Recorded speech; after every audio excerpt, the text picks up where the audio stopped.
It's an extremely daunting task to try to show people whose minds have been turned upside down by social engineering of their enemies that their minds are in fact upside down. It's often easier to fool people than it is to show them that they've been fooled. Nonetheless, those of us who know the truth must teach. African proverb. The truth is that your perception of reality is an elaborate white deception. This is possible because our perception of reality is shaped by the narratives that are fed into a society. Therefore, all that's required for the distortion of reality is to repeatedly feed false narratives into a society. The public at large will then start functioning based upon those false narratives instead of the true reality. This is precisely what white social scientists, white historians, and white propagandists have done.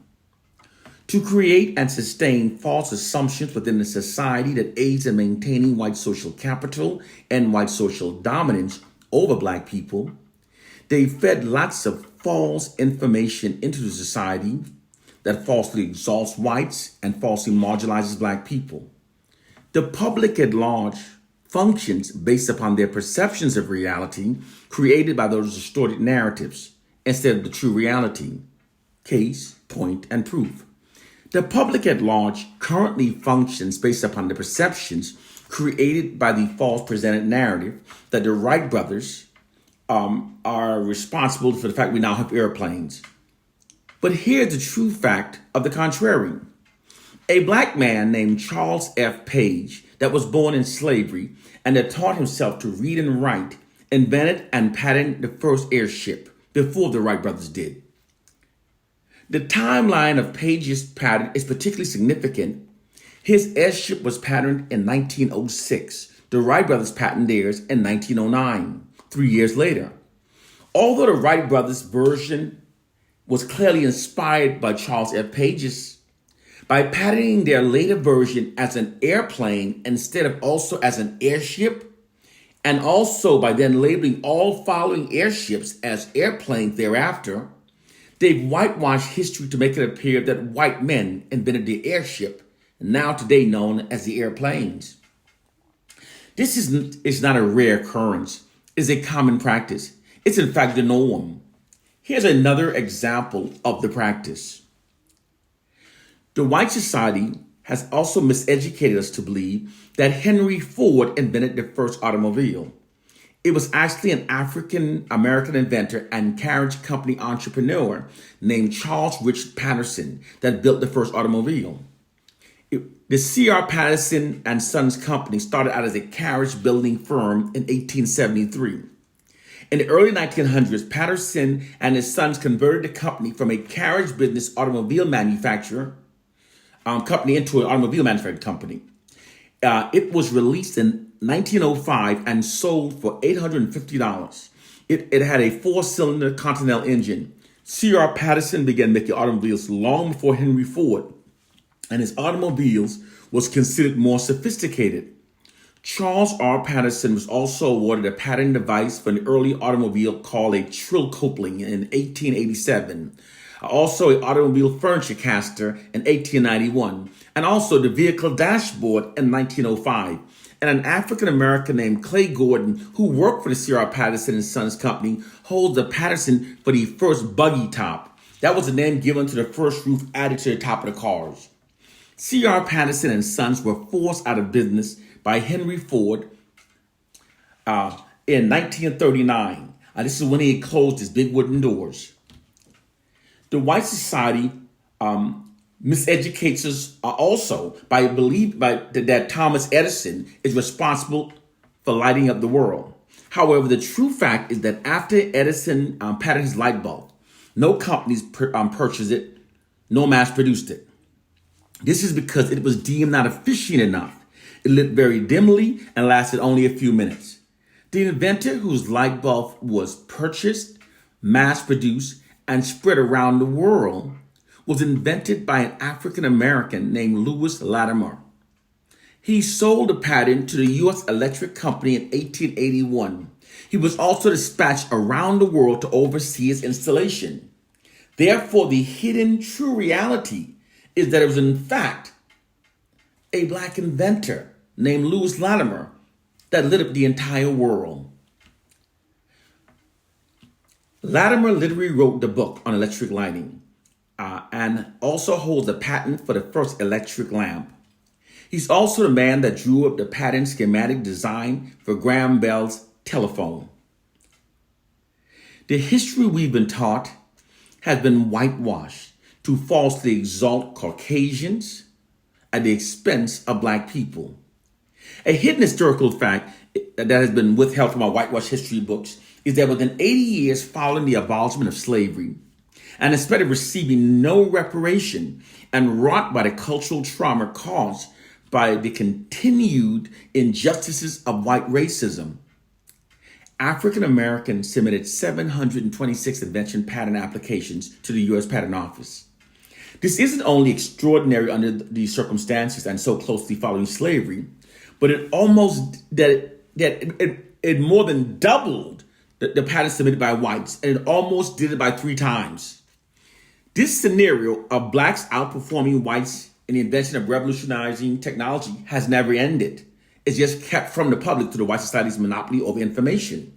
The hidden truth is that in spite of cultural traumas wrought by the injustice of white racism and slavery, most inventions that have revolutionized the world were either in fact invented by black people or directly inspired by early inventions by black people.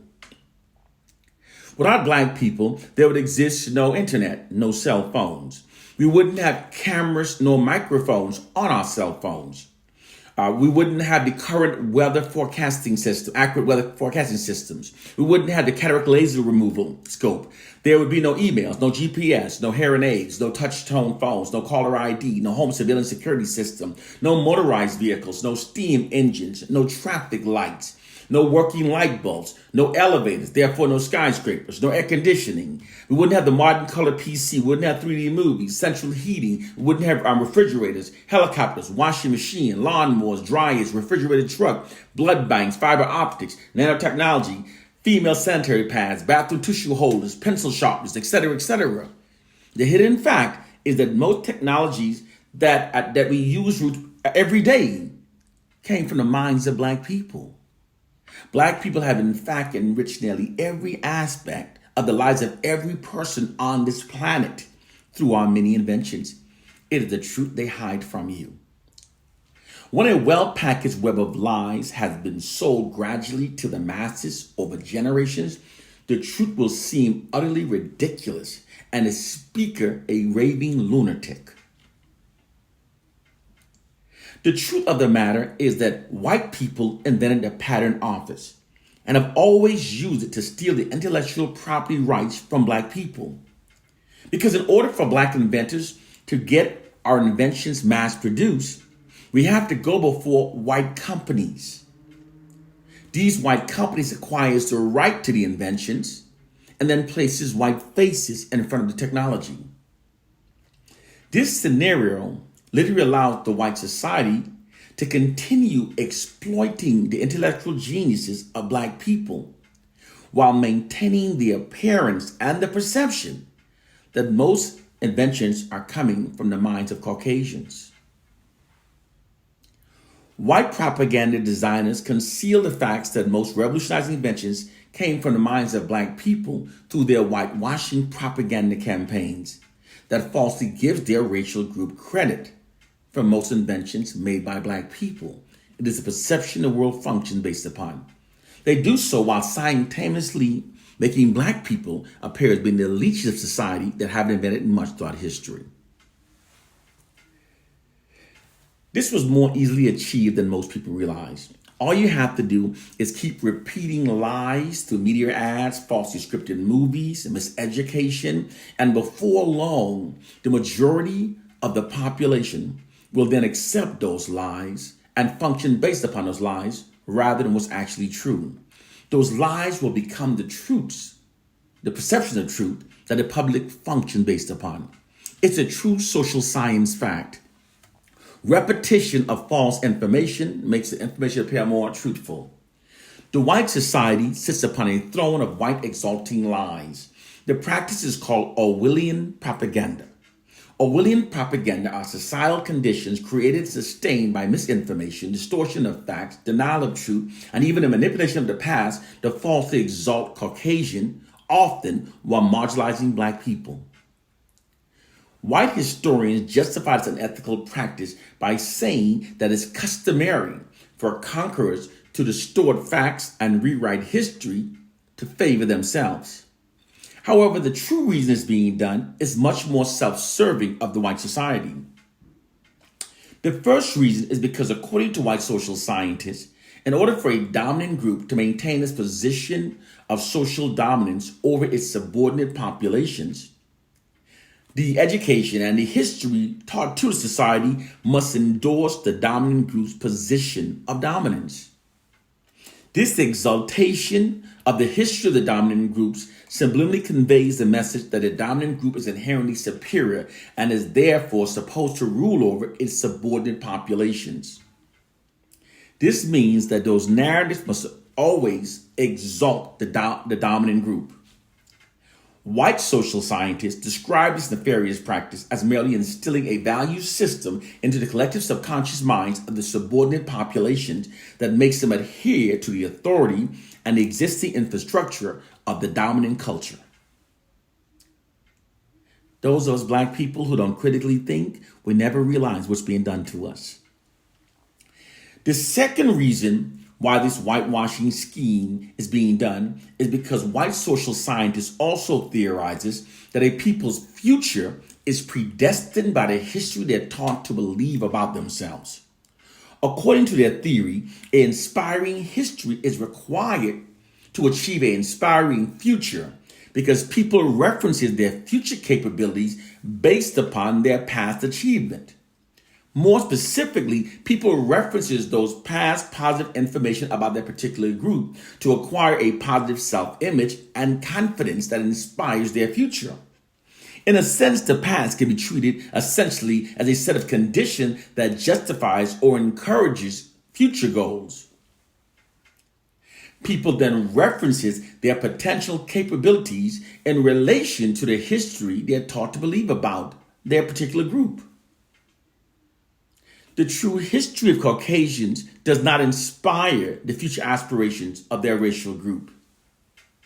Therefore, the history we're taught has been intentionally whitewashed to make Caucasian appear more significant and more relevant throughout history than they truly were, thus inspiring the future aspiration of their racial group.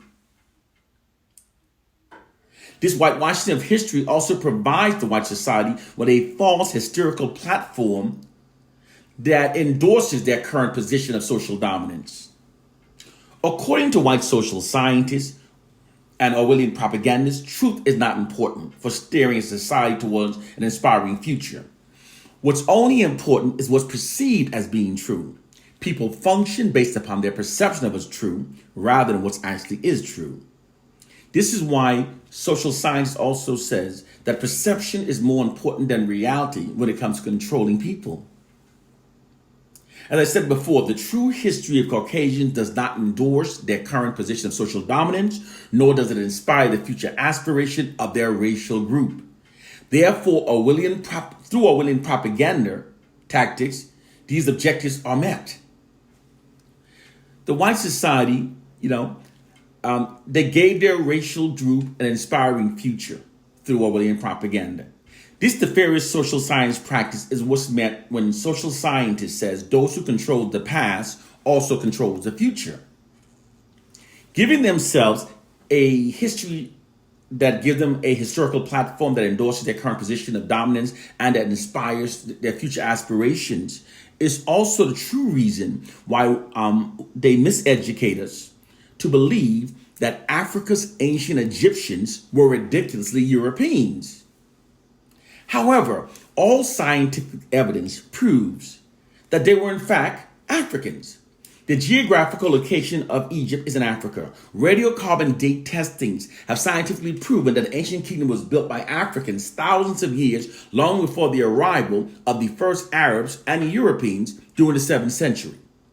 Hair sampling testings melanin concentration skin testings, density testings, and DNA genetics have all scientifically, irrefutably proven that Africa's ancient Egyptians were in fact Africans.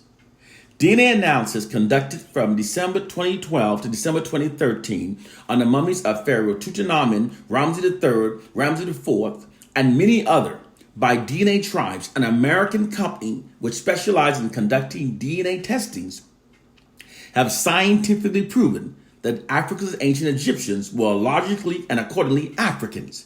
Their DNA matches current-day sub-Saharan Africans. More specifically, their DNA testings prove that they belong to the human Y chromosome group E1B1A. This is the Y chromosome group of sub-Saharan Africans who currently speaks the Niger-Congo languages. These results were published in the DNA Tribes Digest on February 2013. These scientific evidence proves that Africans are the people that introduced science, writing, math, and philosophy to the world. The world's oldest university, library, manuscript, encyclopedia, human prosthetic, mathematical tools, medical journal are all located in Africa. Africans invented the wheel, paper, the calendar, the concept of 24 hours a day. Africans are the first to build in stone and the first to smelt metal. And furthermore, long before the Europeans invaded Africa, it was Africans that civilized Europe. These are the reality that they don't tell you because it refutes the myth of their superiority and it undermines their position of dominance. So they feed us lies that serve their interests. It was also Africans that introduced the daily bath to Europeans. Queen Isabel of Spain bragged that she had only bathed twice in her whole life. Queen Elizabeth of England claimed that she was the cleanest woman in all of Europe for reportedly bathing once a year. This only stopped when Africans civilized them. And when I say that everything we've learned from Caucasian are lies that falsely exalt themselves and marginalize we Africans, I do mean everything. Case, point, and proof. The white society also miseducates us to believe that their racial group are the highest evolved Homo sapiens and that we Africans are the lowest evolved. They subliminally convey this message by placing their racial group at the highest end of the Darwin evolutionary chart, while placing the darkest skin color upon the lowest evolved end of the chart. They also created the false narrative that Caucasians are African Homo sapien albinos that turned white due to migrating to the colder climates of Europe, an alleged type of cold weather albinism. However, according to two recent studies published in the journal Nature that looked at the DNA fossil hidden in the modern human genome, DNA analysis have scientifically proven that Caucasians are not African albinos, but have instead inherited their skin color and the animalistic hair type from the Neanderthal DNA. The same studies also found that Africans are the only pure homogeneous human species. We are the true Homo sapiens, and the Darwin evolutionary theory chart does not apply to Africans. Unlike Caucasians that evolved from lower primates, Africans have always been Homo sapiens. Genetic studies have scientifically confirmed that Africans' melanated chocolate-colored skin and our hair type are the direct result of Homo sapien DNA. The scientific term for Caucasian is actually Homo sapien sapiens. These findings are enormous, because they literally proves that Caucasians are Neanderthals masquerading themselves as being African Homo sapiens. Neanderthals evolved totally separate from we African Homo sapiens. This might be a bit of a disappointment to those of you that favor the premise that all life originated in Africa and spread out from there, but that story has totally fallen apart by scientific evidence. Furthermore, that premise has always negated the fact that when the early African Homo sapien first traveled into Europe, that they encountered thousands of white-skinned Neanderthals already living in Europe. Neanderthals that had already been living in Europe for many thousands of years, according to studies. However, although Caucasians share more physical characteristic with those Neanderthals of Europe than they presently do with we melanated Africans, they have totally separated themselves from those Neanderthals and falsely attached themselves onto we Africans. in order to falsely give themselves a Homo sapien origin, while claiming themselves as being the highest evolved, while depicting we as being the lowest evolved. Whenever those who obviously despises us so uncharacteristically turns around and claim that they came from us, it's always a lie that falsely benefits themselves. Don't let them fool you. I'm not pushing hate, I'm pushing truth. Truth sounds like hate to those who benefit from the lies. Brothers and sisters, your perception of reality is an elaborate deception because you've been functioning based upon lies that you've been conditioned never to question. You've been conditioned to blindly accept the white society's lies. So therefore, you are functioning based upon lies. You are interacting with each other. You are interacting with white people. You are seeing the world through the distorted lens created by the white society's lies. We must always question our perception of reality when it's been exclusively controlled by the white society. Because whenever our perception of reality has been exclusively controlled by history's proven most notoriously deceitful, racist, and most narcissistic people, they'll always distort facts to falsely exalt themselves and falsely marginalize us and to empower themselves. It's the racist and narcissistic people they inherently are. It's the way they've always been, and it's the only way they know how to be. This is the reality that they brainwash many of us from seeing. They condition us to believe that there's no validity in thinking beyond the borders placed before us by the white society. But you have to go beyond those borders to free your mind from white mental slavery. One love and peace. One love and peace. Brothers and sisters, time to wake up. You can support my effort by ordering my book, The Black People's Matrix, at www.theblackpeoplesmatrix. And please share these videos. One love and peace.